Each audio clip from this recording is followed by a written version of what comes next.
Do, ba, ba, ba. Hello, what up? What up?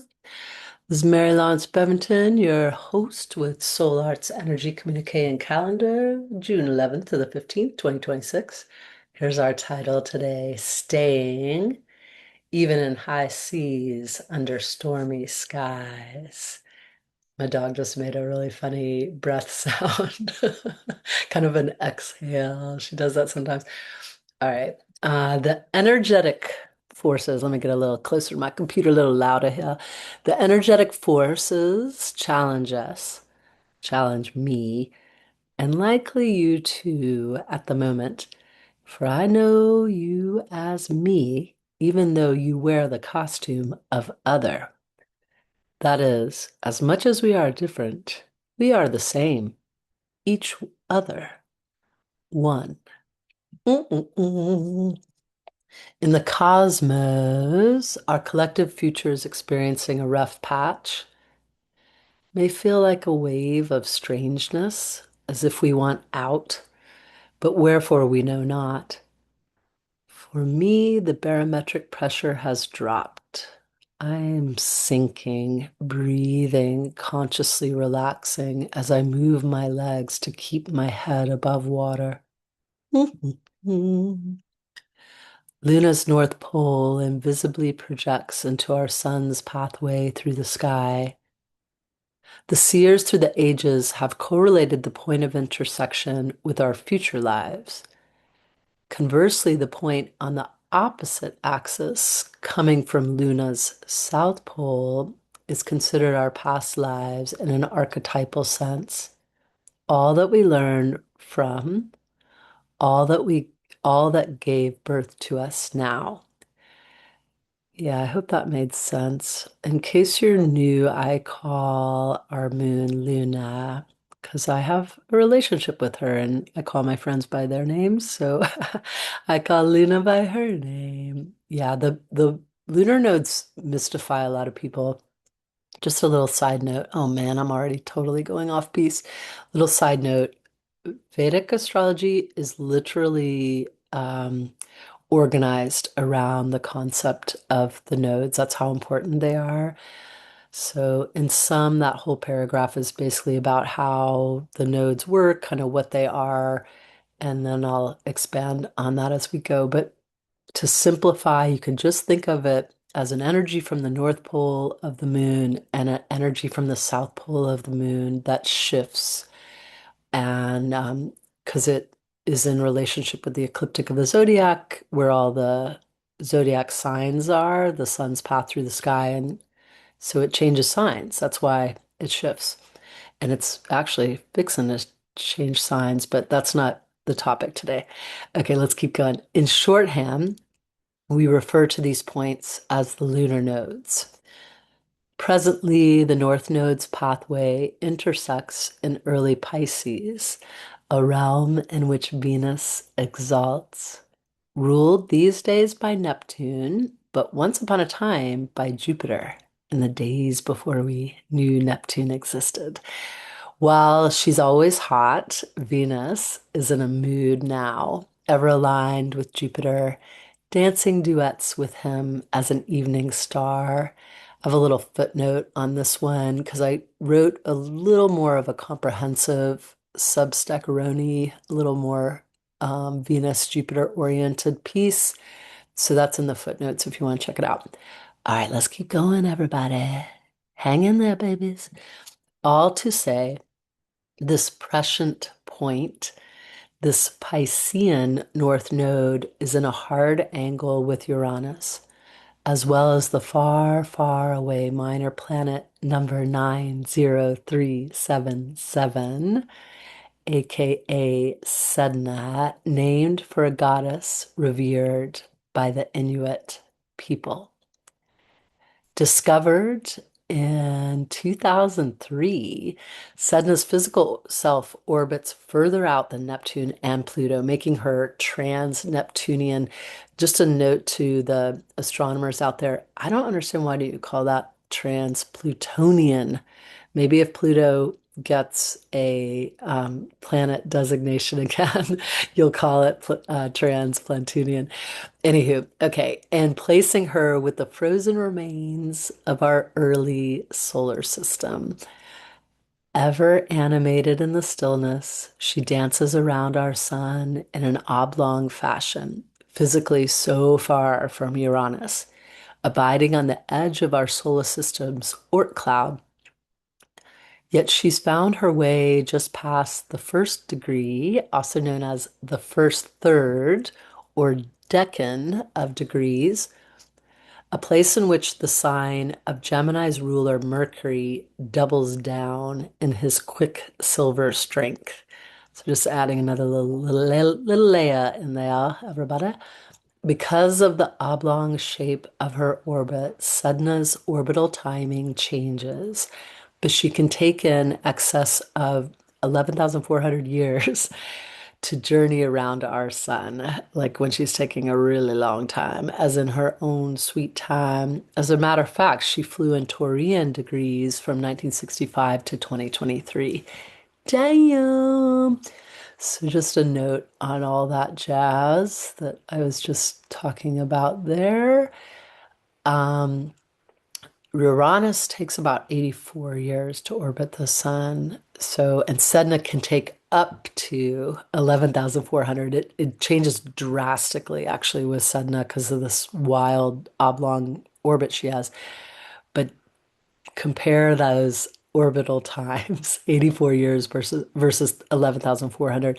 Yet they're both close-ish within Gemini in terms of alignment. So you have to really think concentric circles and yeah.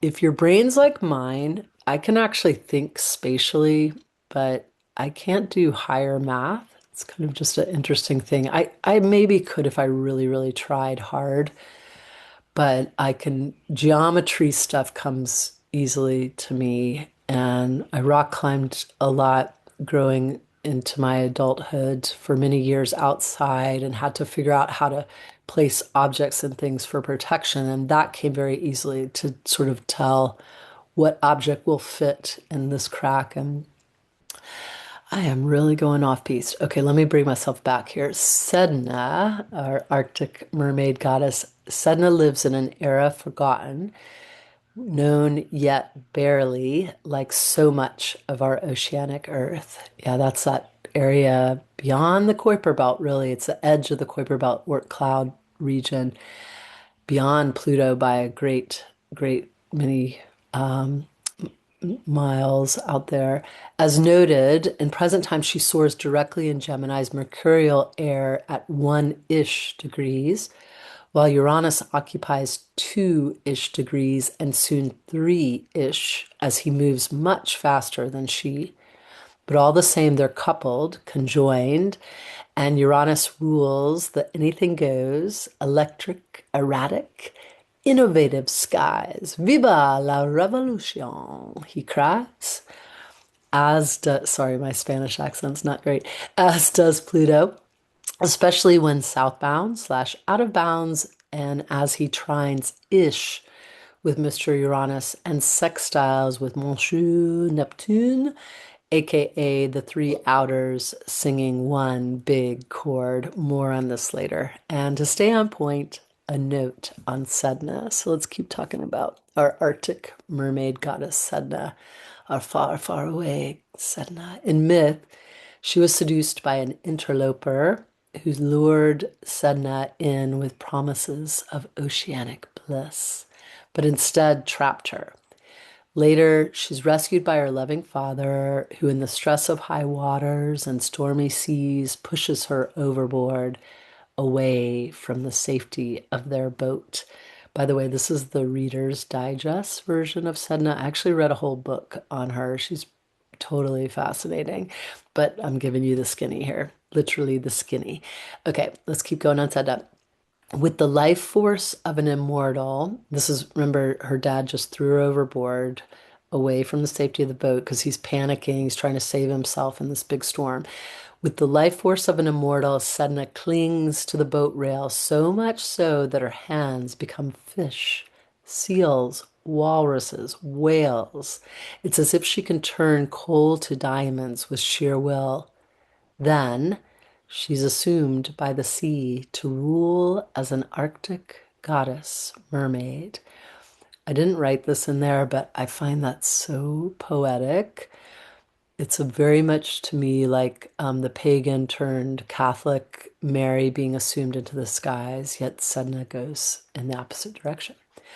I chose the word assumed. I actually don't know if in the myth they use that, but I was sort of thinking of that imagery of, Mary being assumed. Anyway, okay, let's keep going. All to say, the North Lunar Node happens to be in Pisces mutable water, and in a hard angle relationship, a 90-degree configuration, often considered tense, as in rubber stretched to the cracking point with Uranus. And since she's so closely aligned, Sedna as well, I will go back and put square in there because I don't actually mention that 90 degrees is a square. So that's the parlance for that angle, that aspect, square. Finally, I'm experiencing it all, plus the orb of influence of a new moon in Gemini and other stuff happening with Mother Earth and our solar system as existential angst. Daily, I remind myself to affirm the miracle of my existence, to move my animal body, to hold on to all that provides, to good vibes, to stay. So much has been taken, yet, as Ulysses wrote, or rather, Lord Alfred Tennyson wrote in the Odyssey. I'm sorry, I'm really goofing this up.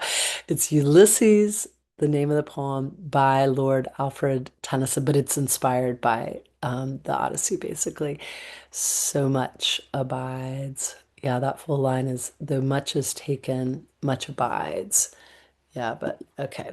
I'm gonna keep going because I'm being a goofball full on right now. So if you can see it, I love this picture actually. It's like this weird sort of probably messed with actual picture of kind of plants and stuff and flowers, and they lead into this single opening. It's this bright hole. It actually made me think a little bit of the new moon that's coming, even though we consider that a dark night because the moon disappears with the sun, but the whole is like the void. And this is for another time, but I feel like one of the things we're all working with right now is the concept of the void, like the maw. We're constantly distracting ourselves from boredom, and it's really hard for us to be in that existential moment of ourselves that we find in the split second of enlightenment that we sometimes find in meditation. Again, I'll save that for another day, but that's what it feels like to me, man, as I surf the zeitgeist here.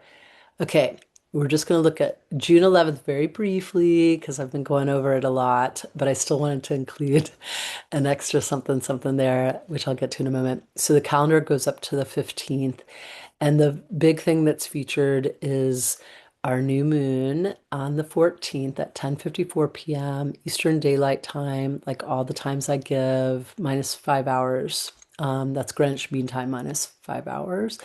So that new moon's at 14 degrees 32 minutes of Gemini. So the second decan, the second 10 or third of degrees in the sign. So remember, Luna will go dark, as mentioned. We'll miss her, but keep in mind she'll be near her perigee, close still, and allowing us space to see the starry, starry night, which is such a joy, especially with Venus and Jupiter up there. How cool is that?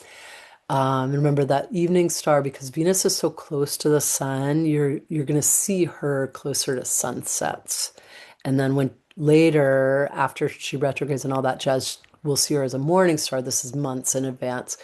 Doesn't even start till August 25th for the retrograde. We'll see her as a morning star again, and that'll be at dawn. So, but this is nighttime, evening star stuff.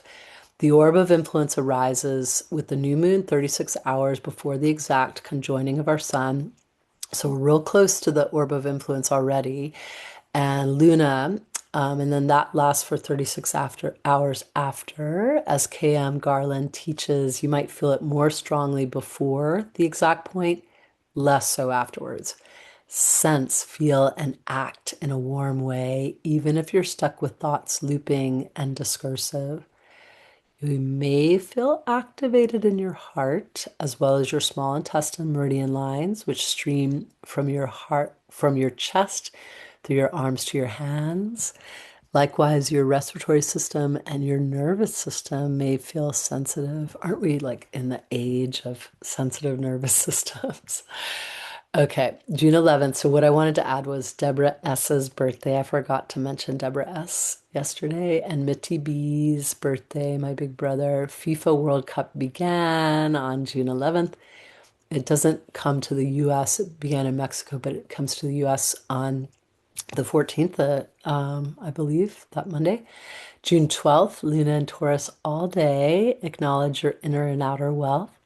June 13th, Venus breaks into Leo at 6:47 a.m. I see lightning around this change and hear choirs of angels sing. That's tomorrow. I have been feeling that. I think it's going to be whenever a planet breaks the sign barrier, it's a big deal, but this feels bigger than normal to me. But it makes sense. I mean, Jupiter rules Leo, and we were just talking about how Venus is exalted in Pisces, and Jupiter is the ancient ruler of Pisces, and Venus and Jupiter were just conjunct exactly, and they're still more or less conjunct now, and very visible to our eyes, very much a part of our spirit, zeitgeist, spirit of our times.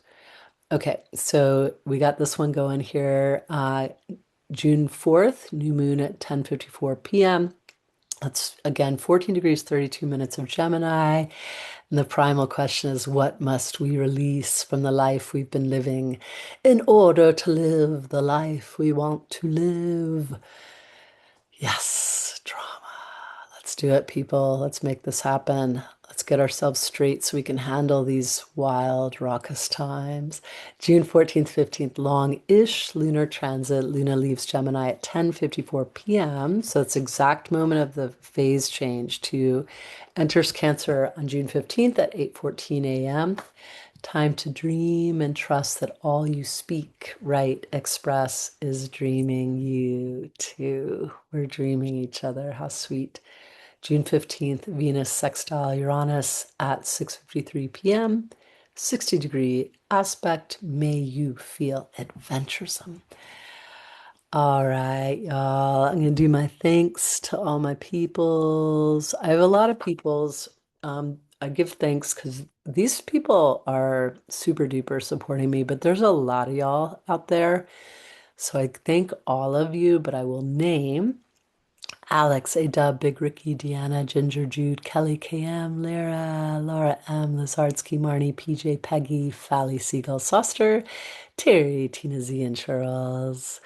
I look at Llewellyn's 2026 astrological daily ephemeris and aspectarian, and I looped in a couple footnotes, images of the solar system from the planets today, which I find really helpful. I mentioned that Ulysses bit, though much is taken, much abides, and then also a link to the story where I expand on Venus and Jupiter's conjunction. All for now, friends, till tomorrow, and in carrying the light. Mary-Laurence Badminton.